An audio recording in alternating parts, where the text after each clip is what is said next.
இன்னைக்கு வந்து ஒரு கேஸ் ஸ்டடி ஒன்று பார்க்க போறோம். என்ன கேஸ் ஸ்டடினா K-map பத்தி தான் நம்ம கேஸ் ஸ்டடி பார்க்க போறோம். இண்டஸ்ட்ரியில வந்து K-map எந்த அளவுக்கு யூஸ் ஆகுது, அதை எப்படி எல்லாம் நம்ம சிம்பிளிஃபை, அதாவது K-mapங்கிறது போது என்னன்னா ஒரு நிறைய டேட்டா இருக்குதுன்னு வச்சுக்கோங்களேன், அந்த டேட்டாவை சிம்பிளிஃபை பண்றதுக்காக தான் K-mapங்கிறத நம்ம யூஸ் பண்றோம். ஓகேவா? இண்டஸ்ட்ரியில நிறைய ப்ராப்ளம்ஸ் இருக்கும். ஸோ அதை ஷார்ட் பண்றதுக்காக தான் K-map நம்ம யூஸ் பண்றது. அதாவது ஒரு கேஸ் ஸ்டடி எப்படி சொல்லலாம்னா கேமிங் கன்சோல் ஒன்று இருக்கு பத்தியா, அதுல வந்து அதோட ஸ்பீட் லிமிட்டை வந்து சேஞ்ச் பண்ற மாதிரி ஒரு ப்ராப்ளம் இருக்கு. அதை வந்து நீ 3 பிட் கான்செப்ட்ல எப்படி நீ சேஞ்ச் பண்ணுவ அப்படிங்கறது தான் நம்மளோட கேஸ் ஸ்டடியோட ப்ராப்ளம். ஸோ உங்களோட பாயிண்ட் ஆஃப் வியூல இருந்து ஒவ்வொருத்தரும் ஒரு சொல்யூஷன் சொல்லுங்க. இதுக்கு நீங்க டீமா பிரிச்சுனாலும் வச்சுக்கலாம், இல்ல தனித்தனியா இண்டிவிஜுவலா நீங்க சொல்றதா இருந்தாலும் சொல்லிக்கலாம், உங்களோட சாய்ஸ். பட் எல்லாருக்கும் ஒரு தாட் இருக்கணுமா, சார் இந்த ப்ராப்ளம் வந்து இந்த மாதிரி சொல்யூஷன் இருந்தால் இன்னும் பெட்டரா இருக்கும் அப்படின்னு சொல்லி ஒவ்வொருத்தவங்களுக்கும் ஒவ்வொரு கான்செப்ட் இருக்கும். ஸோ அதை நீங்க சொல்ல போறீங்க. சார் K-mapல நாங்கள் இப்படி யூஸ் பண்ணி இப்படி கூட நாங்கள் சால்வ் பண்ணலாம், இல்லைன்னா சிலர் வந்து என்ன சொல்லலாம், சார் இதுக்கு பதிலாக இந்த மெத்தடை யூஸ் பண்ணலாம், உங்களோட சாய்ஸ். ஸோ ஆன்சர் நிறைய டைப் இருக்கு. நீங்க அதுக்கு முதல் ப்ரிப்பேர் பண்றதை வந்து யாரெல்லாம் ப்ரிப்பேர் பண்றீங்களோ கொஞ்சம் எல்லாரும் ப்ரிப்பேர் பண்ணுங்க டீம் வைஸா. சரி அம்மா, சரி முதல்ல ப்ரிப்பேர் பண்ணுங்க. ரொம்ப இப்பதான் சரி.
K-mapனா கரெக்டாக ஸ்லம்ஸ் சொல்லுவோம். அதை வந்து எப்படி எழுதுவோம்னா ஃபஸ்ட் எடுத்தோன்னா வந்து பிட்ஸாக எழுதுவோம். பிட்னா 00011011 எழுதுவோம். இப்போ கொஸ்டினில் வந்து என்ன கேட்குறாங்கன்னா y bar equal to a bar bc அந்த மாதிரி கொடுத்தாங்கன்னா ஏவோட வேல்யூவில் இங்கே என்ன பண்ணணும், பியோட வேல்யூவில் என்ன பண்ணணும், சியோட வேல்யூவில் என்ன பண்ணணும், அதை குரூப் பண்ணி எழுதுறது தான் கரெக்டாக சொல்லுவோம். தேங்க்யூ. ஓகே, நெக்ஸ்ட் மார்க் வேற ஓகே.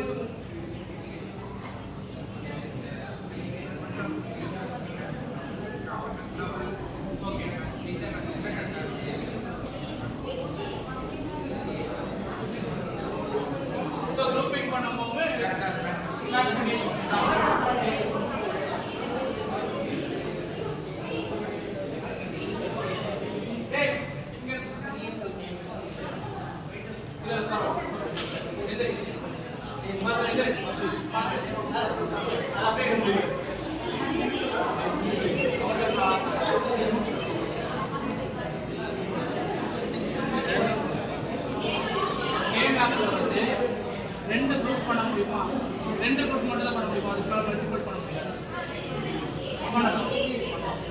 ஆனால் அதோட ரூல்ஸ் அண்ட் ரெகுலேஷன் சைட்டில் நம்ம பண்ண முடியாது. மோர் தென் குரூப் வந்து பண்ணலாம், ரெண்டு குரூப் கிரியேட் பண்ணுறது இங்கே அங்கிருந்து ஆரம்பிச்சுக்கலாம். K-mapல எப்படி பண்ணணும்னா பாக்ஸ்க்குள்ள வேல்யூ 1 0 போறோம். 1 நம்ம வந்து எப்படி பேர் பண்ணணும்னா 1 1 பேர் பண்ணணும். இப்போ தனியா பேர் இருந்துச்சுன்னா பேப்பர் ஃபோல்ட் பண்ற மாதிரி இந்த கார்னர்ல இருக்கிற 1 இந்த கார்னர்ல இருக்கிற 1 பேர் ஆகும். பேரலல் பண்ணணும். ஓகே, இது ஒரு குரூப்பிங் மெத்தட். சரி, ஓகே.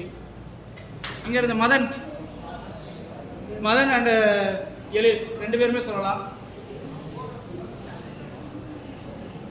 சார் கே மேப் பார்த்துக்கிட்டிங்கன்னா நம்ம இன்புட் கொடுக்குறோம் சார் பைனரி வேல்யூஸ் வச்சு இன்புட் கொடுத்து நம்ம ஒரு அவுட்புட் எடுக்கிறோம் சார் அந்த அவுட்புட்டை சிமிலராக சிம்பிளிஃபை பண்ணி ஒரு ஈஸியான வேயை வந்து குரூப் பண்ணி சிம்பிளிஃபை பண்ணுறதுக்காக நம்ம கே மேப் ஓகே சரி சொல்லலாம் கே மேப் பத்தி சொல்லலாம்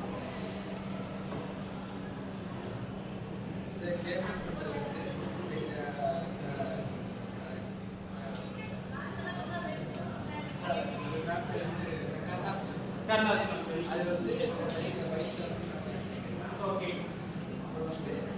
டேட்டா சிம்பிளிஃபை பண்றதுனால கிரியேட் பண்ணாங்க ஓகே இங்க இருந்து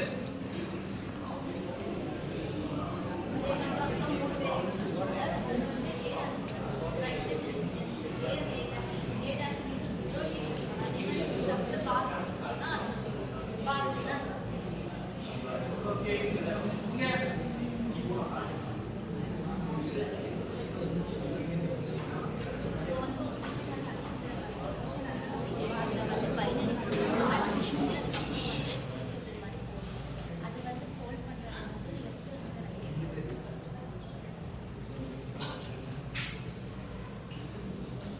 ஓகே இங்க